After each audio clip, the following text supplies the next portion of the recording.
Live from WSLS, this is 10 News at 6, working for you. Summertime warmth and storms with us, but something else you're feeling is the humidity. Unfortunately, it is not going to be dipping for us anytime soon. We'll have your full forecast that's coming up in just a few minutes.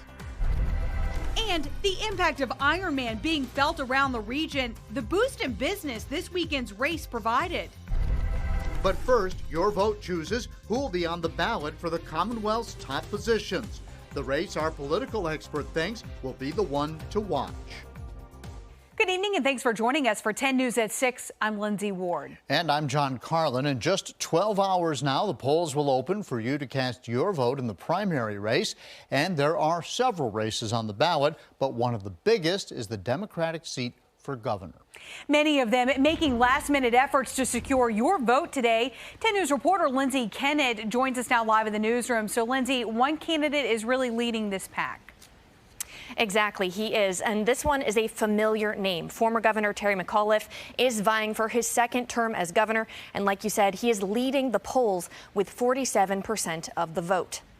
Other candidates for governor include current Lieutenant Governor Justin Fairfax with 8%, Delegate Jennifer McClellan at 6%, former Delegate Jennifer Carol Foy with 5%, and Lee Carter with 1%. 27% of voters are undecided. If either McClellan or Carol Foy wins tomorrow and then the November election, they'd make history as Virginia's first female governor and the country's first black female governor. Today, McAuliffe made a campaign stop in Roanoke at Feeding Southwest Virginia's Community Solutions Center. He says Democratic voters need to get to the polls tomorrow and in November if they want to beat out Republican nominee Glenn Youngkin. We can't let Glenn Youngkin do to Virginia what Donald Trump did to our country. We cannot. So vote.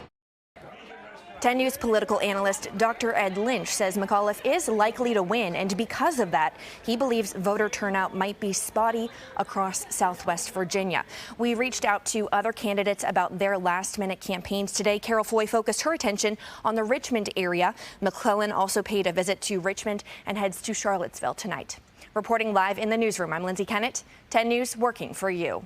All right, thank you, Lindsay. Another big race, we're following Lieutenant Governor, and we want to show you these 6 candidates: Hala Ayala, Mark Levine, Andrea McClellan, Sean Perryman, Sam Rasool, and Xavier Warren are all vying for your vote. The latest Watson Center poll shows Rasool in the lead with 12%, but nearly 2/3 of Virginia voters are undecided. 10 News political analyst Dr. Ed Lynch says this is the race worth watching, and it could impact voter turnout. In order for primaries to really be exciting and to bring about unexpected outcomes, you usually need a big turnout. To get a big turnout, you need a headline race at the top of the ticket that generates a lot of excitement and draws people to the polls. And frankly, the Democrats don't have that this time. The winner will face GOP candidate Winsome Sears. Another big election, we are following the race for Attorney General, where Delegate Jay Jones is taking on incumbent Mark Herring. The winner of that will face a GOP pick, Jason Miyares. And there are several House of Delegate primaries as well as other local offices to vote for. We've broken them all down. You can just log on to our website, WSLS.com. One of those primary races includes House District 22. That consists of Lynchburg, along with Bedford, Campbell, and Franklin counties. Republican incumbent Kathy Byron has represented the district since 1998. She's going up against Isaiah Knight. I have a proven conservative record, a trusted representative of the people. They can look at my votes all these years and know that I do what I say I'm going to do. I will fight to pass constitutional carry. I will fight to repeal red flag gun confiscation orders, and I'm going to fight for life at conception legislation. Knight ran for the Bedford County Public School Board back in 2017, but was defeated. Switching now to your weather, some of us are starting to see storms pop up really across the area. Yeah, right now we want to take a live look. This is our Virginia Tech Blacksburg sky cam. Meteorologist Justin McKee is here. So, Justin, which zones are seeing the storms? Well, the New River Valley Blacksburg been a place that actually has had the vantage point of a storm over in Giles County that's been one of the strongest of the day. So we'll go ahead and zoom in on that one. And there's still a flood advisory in effect until 8 p.m. That's going to be for the western portions of Giles. Even though there's no rain falling from the sky at the moment, still minor flooding going to be possible inside this green box here. That storm that caused the minor flooding is moving off to the northeast. You can see still a little bit of lightning and some moderate rain associated with that in the eastern portion of the county, and some more shower and storm activity up into Craig County at the moment as well. So the New River Valley, the Highlands, the ones seeing it right now, but other portions of the area could see some storms as we go into this evening. All of this is being driven by the summertime warmth and humidity we've been dealing with today. A lot of you seeing temperatures up into the upper 80s earlier. Now we're starting to see the temperatures fall, low to mid 80s across a lot of the area. Check out Wytheville. They actually just had a storm come through, dropped them down to 67. So it does look like the temperatures will be falling down to the 60s overnight tonight. We're going to have more showers and storms to track as we go into your Tuesday, so we'll give you those details coming up in just a few minutes. Hundreds of athletes crossed the finish line yesterday in the Roanoke Valley's first Ironman Triathlon. But as they begin to go home, 10 News reporter Alexis Davila shows us how their economic impact will stick around. Though the high energy from this weekend is now gone, the impact from the Ironman Triathlon is here to stay. Catherine Fox with Visit Virginia's Blue Ridge says with most hotels booked up over the weekend, Roanoke is making an economic comeback. It's all about the hotels, and the hotels really starting to feel the fact that they can start to get back to some normalcy. Fox says both restaurants and hotels created a lasting impression on tourists by offering discounts and extra amenities for athletes, something that's essential since the intense race is expected to return to Roanoke for the next 2 to 3 years. You want to talk about a city rallying around an event? This is it, man. Patriots Weiss, the Carilion Clinic Chief Medical Officer, says it's going to take the whole community to host another large-scale event. More than 1,500 volunteers help the athletes every step of the way. Fox says it's now time to reflect on lessons learned. Though there were not many reported criticisms, Fox says they made note about road closure complaints. Heard from maybe a handful of folks who were not aware initially earlier in the week. They got a personal phone call and were offered an opportunity to know and how long this would impact them. While the traffic changes inconvenienced residents for a day, athletes say it made them feel safer. So smooth and safe, and it was just so stunning to be able to ride on the parkway for 25 miles without cars. It was fantastic. I'll definitely be back again. In Roanoke, Alexis Davila, 10 News, working for you. Union workers returned to the picket line this afternoon at Volvo's Dublin plant.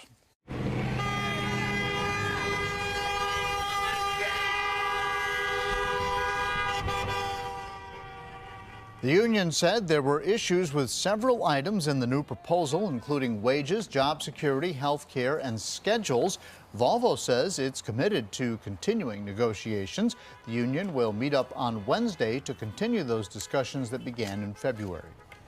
Some Lynchburg parents are voicing concerns about equity lessons approved by the school board last week. It includes changes to 2 current high school classes and adding a third one focused on those who want to get into education. Now, some parents claim it promotes critical race theory, or what some say is an anti-American view of our nation's history, while school leaders say the community needs to work together to educate.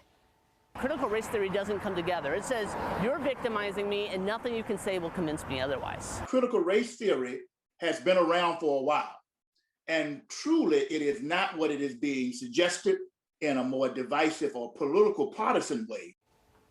The founder of the Conservative Parents of Lynchburg group says equity and diversity lessons are important, but there are other ways to learn from past events in order to have a better future. A day of fun in the sun is coming to Explorer Park, the outdoor adventures made for everyone in the family. And a tool to save time when every second counts. The new technology for first responders to make sure hospitals are prepared for your emergency. If you're having a case of the Mondays, there's already a reason to look ahead to the weekend. Explorer Park will hold its Adventure Saturday series, and it's coming up this weekend. The day full of Family-friendly activities includes treetop quest, tubing, kayaking, bike rentals. There are also free events like outdoor gear demos, nature activities, Kids Square Mobile Museum, and then there's a live music venue out at Twin Creek Brew Pub. There's also an artisan market where you can shop and you can watch the artists make their creations. Families, especially here in the Roanoke Valley, love this event because it has a little bit of everything for all children. And if you can't make it out this Saturday, there will be other ones in August and October. Sounds fun. One update on a story we first brought you here on 10 News. The fireworks show will go on in Campbell County. As we reported, Pat DeBernard died from leukemia back in March. For 25 years, he put on a fireworks show in Rustburg, a tradition he asked his sons to continue. But they needed some help. And thanks to you, they surpassed their $10,000 goal. The show is scheduled for June the 26th at 9:30 near Yellow Branch Elementary School. Well, saving lives and creating better communication lines. That really helps to build that teamwork. The new technology that's making sure everyone's on the same page when you call 911. And some of you seeing heavy rain at the moment, others are dry, but by the time we get to the weekend, everybody at least going to see an inch or two of rain, which of course is beneficial due to our recent drought conditions. Your full forecast after this break.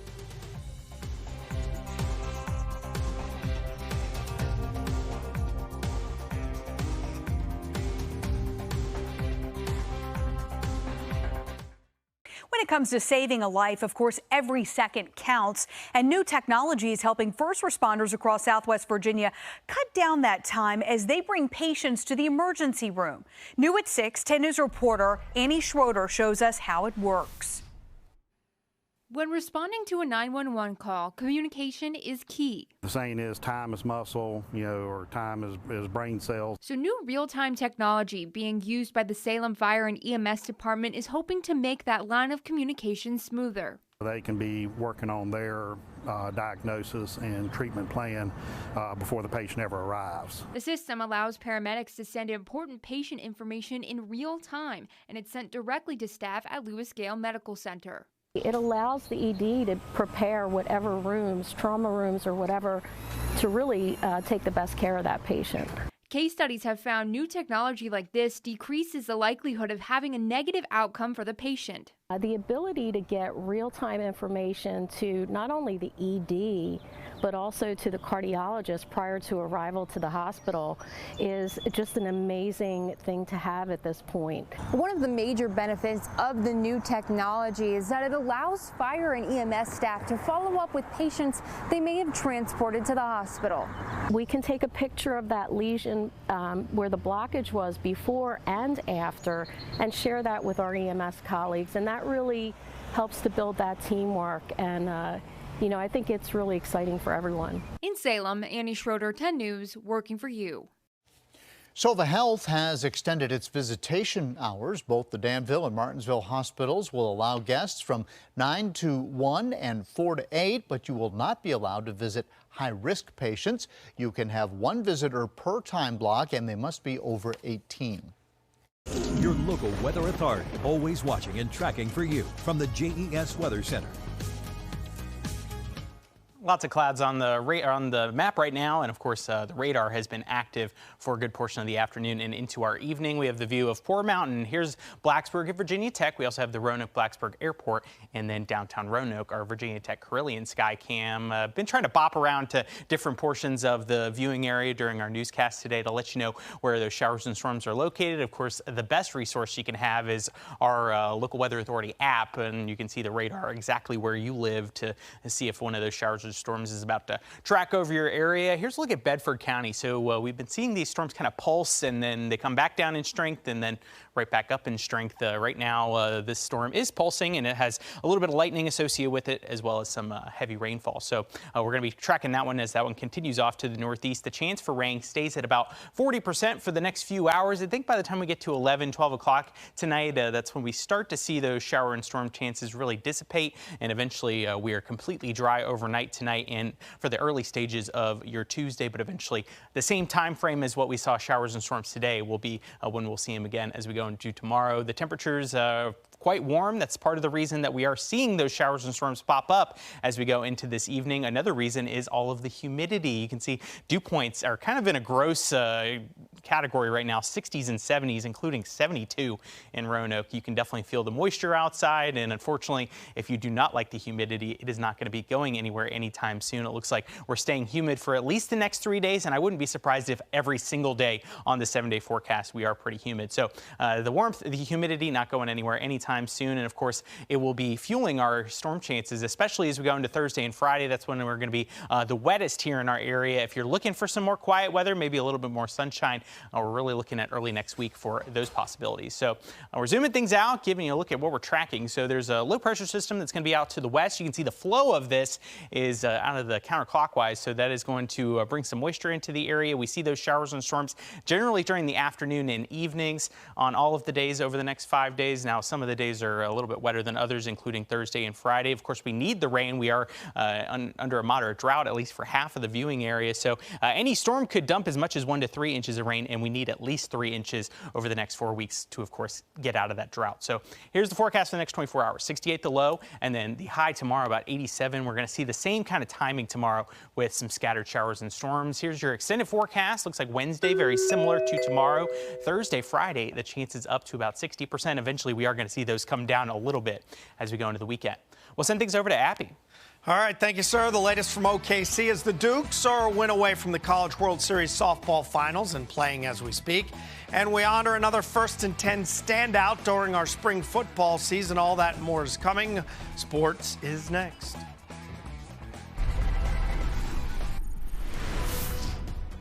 Coming up tonight on 10 News at 7, keeping up with your vaccination card is important, but we'll show you how to keep yourself protected when showing it off. The 2 numbers you'll want to keep private. That and more coming up tonight at 7.